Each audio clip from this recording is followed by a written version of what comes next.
الحمدللہ، اللہ تعالیٰ کا لاکھ لاکھ شکر ہے کہ مالک الملک نے اپنی یاد کی توفیق اور موقع عطا فرمایا۔ لاکھوں اور کروڑوں درود حضرت محمد مصطفیٰ صلی اللہ علیہ وسلم پر، جن کے طفیل مالک الملک نے یہ مہربانی عطا فرمائی۔ سامعین کرام، اللہ تعالیٰ نے قرآن پاک میں ارشاد فرمایا،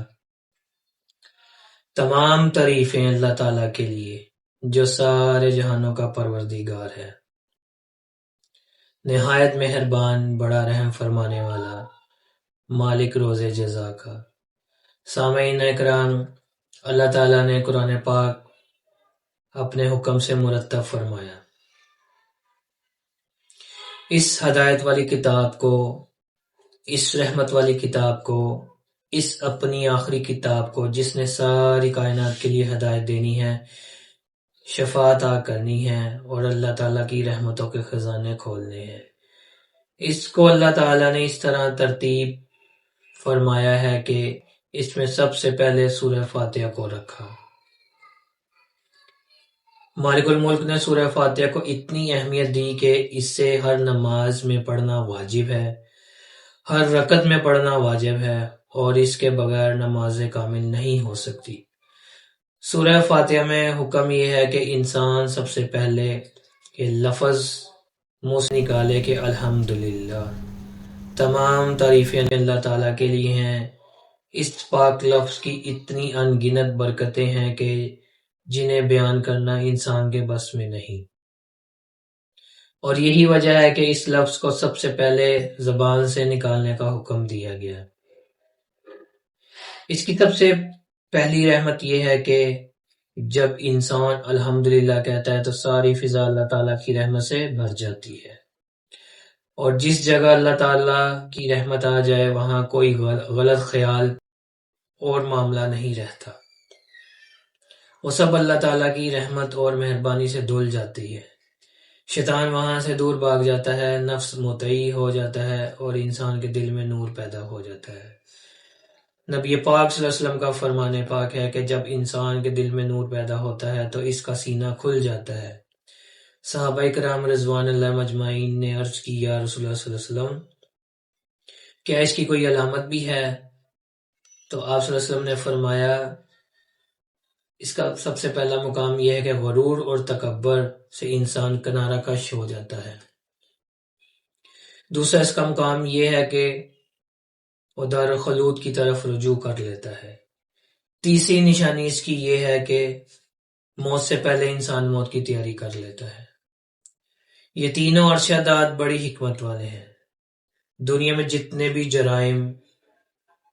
جنم لیتے ہیں وہ غرور اور تکبر کی وجہ سے جنم لیتے ہیں۔ انسان کا دل اور دماغ میں یہ بات ہوتی ہے کہ میں کسی سے پیچھے نہ رہوں، دنیا کی دوڑ میں سب سے آگے رہوں۔ اس کا یہی خیال اس سے جرائم کا ارتکاب کرواتا ہے، اللہ تعالیٰ سے غافل بھی کرواتا ہے اور اللہ تعالیٰ کے احکام سے روگردانی بھی کرواتا ہے، اس لیے کہ اگر اسے وہ چیزیں حاصل ہو جائیں جنہیں وہ دنیا کی متاع خیال کرتا ہے اور یہ خیال کرتا ہے کہ یہ عزت کا سبب اور ذریعہ ہے، تو پھر اس کے دل میں یہ خیال پیدا ہو جاتا ہے کہ میں تو بڑی طاقت ہوں، میرے مقابلے میں تو کوئی بھی نہیں آ سکتا۔ یہی خیال تھا جس نے فرعون کو گمراہ کیا، نمرود کو گمراہ کیا اور ان کی تباہی کا سبب بنا۔ یہی خیال شیطان اسرائیل کے دل میں بھی پیدا ہوا جس نے اسے مردود بارگاہ کر دیا اور جنت سے نکلوا دیا۔ اگر یہ چیزیں حاصل نہ ہو تو ان چیزوں کو جو تکبر اور غرور کی بنا میں ہیں حاصل کرنے کے لیے انسان دن رات تگ و دو میں رہتا ہے، اس کے لیے اپنی جان، اپنا مال، اپنی ہر کوشش صرف کرتا ہے کہ وہ وقت جو اللہ کی یاد میں مخصوص ہے وہ بھی اس راستے میں صرف کر دیتا ہے، اس خیال سے کہ مجھے وہ چیزیں حاصل ہو جائیں جن پر انسان فخر کرتا ہے۔ لیکن نبی پاک صلی اللہ علیہ وسلم کے ارشاد کے مطابق جس وقت انسان کے دل میں نور پیدا ہو جاتا ہے اور اس کا سینہ حقیقت کی طرف کھل جاتا ہے اور نور سے اس کا دل منور ہو جاتا ہے، تو اس سے تکبر کی ذلت خواری کا علم ہو جاتا ہے۔ اس کے سامنے وہ ساری اشیاء جو تکبر و غرور کا سبب و ذریعہ ہیں وہ سامنے آ جاتی ہیں، اس لیے وہ ان ساری چیزوں کی تگ و دو فوراً ترک کر دیتا ہے، یہاں تک کہ ان سے نفرت ہو جاتی ہے اور اس کا رجوع اور رخ مالک کی طرف ہو جاتا ہے، اس ٹھکانے کی طرف ہو جاتا ہے جہاں اس نے ہمیشہ ہمیشہ کے لیے رہنا ہے۔ اسے یہ یقین ہو جاتا ہے کہ ایک وقت ایسا آنے والا ہے کہ مجھے یہاں سے جانا ہے، اور یہ زندگی مختصر ہے، اس زندگی میں جو کچھ بھی میں حاصل کر لوں اس سے کچھ حاصل نہیں ہونے والا، یہ دنیا فانی ہے، یہ یہیں رہے گی، اس کی وجہ سے مجھے جو دولت حاصل ہوگی وہ یہ ہوگی کہ مجھے اصل مقام پر رسوا اور ذلیل ہونا پڑے گا، اس لیے اس دولت کو چھوڑ کر کیوں نہ میں اس طرف کوشش کروں جہاں میں نے ہمیشہ ہمیشہ کے لیے رہنا ہے، تاکہ میرا وہاں کا ٹھکانہ صحیح ہو، اور جب مالک الملک کے سامنے پیش ہوں تو میں سرخرو اور سرفراز پیش ہوں۔ جب اس کے دل میں یہ خیال پیدا ہو جاتا ہے کہ میں نے یہاں سے جانا ہے، اور جانے کے وقت کو ہی موت کہا جاتا ہے، اور اس موت نے ضرور آنا ہے، تو پھر وہ موت کی تیاری شروع کر دیتا ہے، اور وہ یہ تیاری ہوتی ہے کہ دنیا کو چھوڑ کر اسے اللہ تعالیٰ سے محبت کرنی پڑتی ہے۔ یہی وجہ ہے کہ نبی پاک صلی اللہ علیہ وسلم نے ارشاد فرمایا، مرنے سے پہلے مر جاؤ۔ مرنے سے پہلے مر جانے کا یہ مطلب نہیں کہ خودکشی کر لو، بلکہ یہ مطلب ہے کہ مرنے کے بعد جہاں تم نے جانا ہے وہاں تم پہلے سے خیالاً منتقل ہو جاؤ۔ تم دنیا میں وہی کام کرو جس کی وجہ سے تمہیں اس جہان میں شرمندگی اور رسوائی نہ ہو۔ الحمدللہ کی یہ برکت ہے کہ انسان جب اپنی زبان سے یہ لفظ نکالتا ہے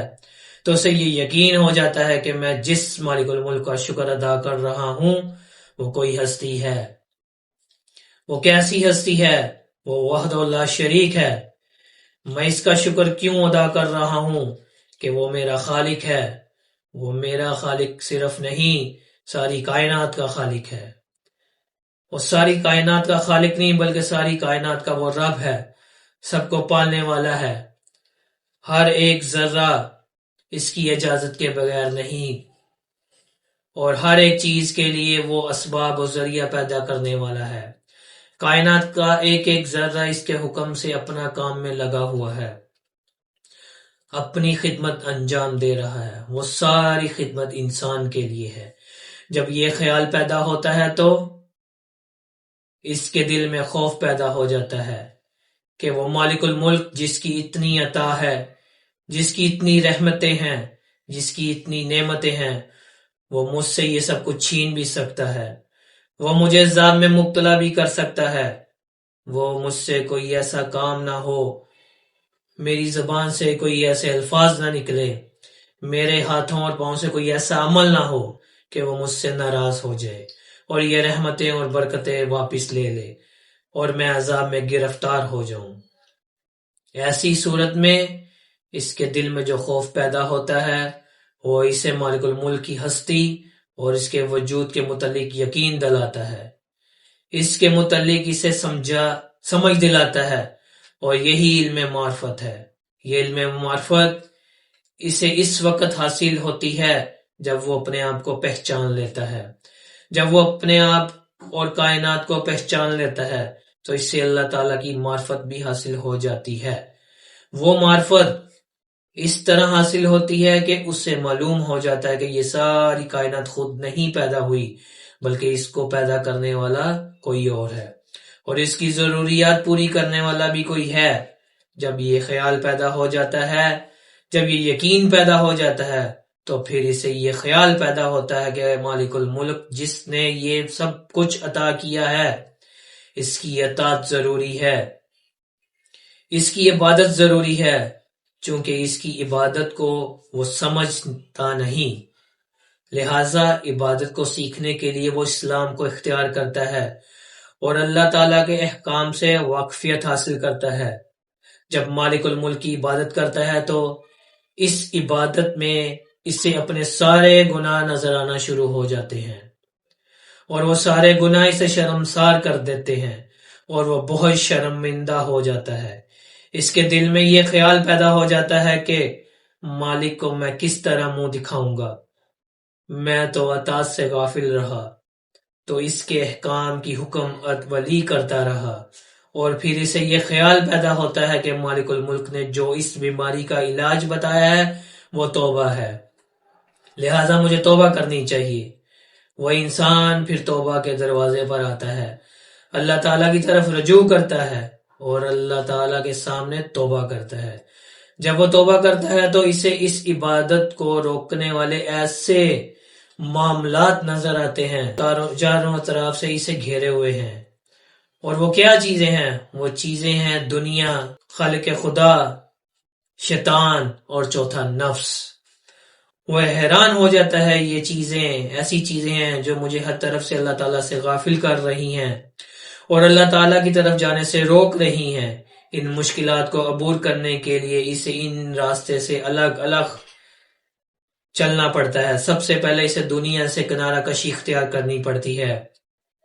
پھر مخلوق خدا سے علیحدگی اختیار کرنی پڑتی ہے، اور آخر میں نفس اور شیطان سے جنگ کرنی پڑتی ہے۔ اب ان باتوں کو سمجھنا بھی ضروری ہے۔ دنیا سے علیحدگی کا یہ مطلب نہیں کہ انسان ہر چیز کو چھوڑ کر کھانا پینا بند کر کے ایسی کوٹری میں بند ہو کر مر جائے اور خودکشی کر لے۔ نہیں، یہ بات نہیں۔ دنیا سے علیحدگی کا مطلب یہ ہے کہ دنیا سے محبت چھوڑ کر دنیا دینے والے اور دنیا کے خالق کے ساتھ اپنی محبت وابستہ کی جائے۔ مولانا جلال الدین رومی رحمت اللہ علیہ نے فرمایا، اس دنیا کی مثال پانی کی طرح ہے اور زندگی کی مثال کشتی کی طرح ہے۔ کشتی کے لیے جتنا بھی پانی ہو اسے تیرانے کے لیے معاون ہے اور اس کے لیے ضروری اور مفید ہے، لیکن وہ پانی اگر کشتی کے اندر آ جائے تو کشتی کے غرق ہونے کا سبب بن جاتا ہے۔ یعنی دنیا جتنی بھی ہو یہ زندگی گزارنے کے لیے ضروری ہے، مفید ہے، معاون ہے، لیکن اگر دنیا کی محبت دل کے اندر آ جائے تو انسان دنیا میں غرق ہو جاتا ہے، فنا ہو جاتا ہے، بے حقیقت ہے، پھر وہ بھی بے حقیقت ہو کر اس دنیا سے رخصت ہو جاتا ہے۔ اگر وہ یہ سمجھ لے اور اس پر عمل پیرا ہو جائے کہ میری زندگی اللہ تعالیٰ کی عبادت کے لیے ہے اور یہ ساری دنیا زندگی کے اسباب اور ذرائع میں ہے، دنیا میں زندگی گزارنے کے لیے دنیا کی ضرورت ہے، اور جب زندگی ہو تو وہ اللہ تعالیٰ کی یاد کے لیے ہو، اس دنیا سے علیحدگی ہو، عملاً وہ خدا کی طرف متوجہ ہو جاتا ہے، خیالاً بھی خدا کی طرف متوجہ ہو جاتا ہے۔ اس خیال کے لیے زندگی کی ضرورت ہے، اس زندگی کے لیے اس دنیا کی ضرورت اور دنیا سے مکمل طور پر علیحدگی کر لینا بہتر ہے۔ اس طرح خلق خدا سے علیحدگی کا یہ مطلب نہیں کہ ساری مخلوق سے علیحدہ ہو کر بیٹھو اور کسی سے سلام اور بات کرنا بھی بند کر دو، یہ بات نہیں۔ اصل حقیقت یہ ہے کہ اگر ہزاروں آدمیوں میں بھی انسان بیٹھا ہو تو پھر بھی اس کا دل خدا سے ملا ہوا ہو۔ اس طرح خیال ہو کہ جس طرح آپ نے عورتوں کو دیکھا ہوگا جب پانی بھرنے کے لیے جاتی ہیں اور پانی بھر کر لاتی ہیں تو ایک عورت کے سر پر 3 گھڑے پانی کے ہوتے ہیں اور وہ ہاتھ بھی ہلاتی ہے، زبان سے باتیں بھی کرتی ہے، پاؤں سے چلتی آتی ہے، لیکن تینوں گھڑے اس کے سر پر بالکل صحیح کھڑے رہتے ہیں، اسی لیے کہ ان کا خیال گھڑوں کی طرف ہوتا ہے کہ کہیں گھڑے گر نہ جائیں۔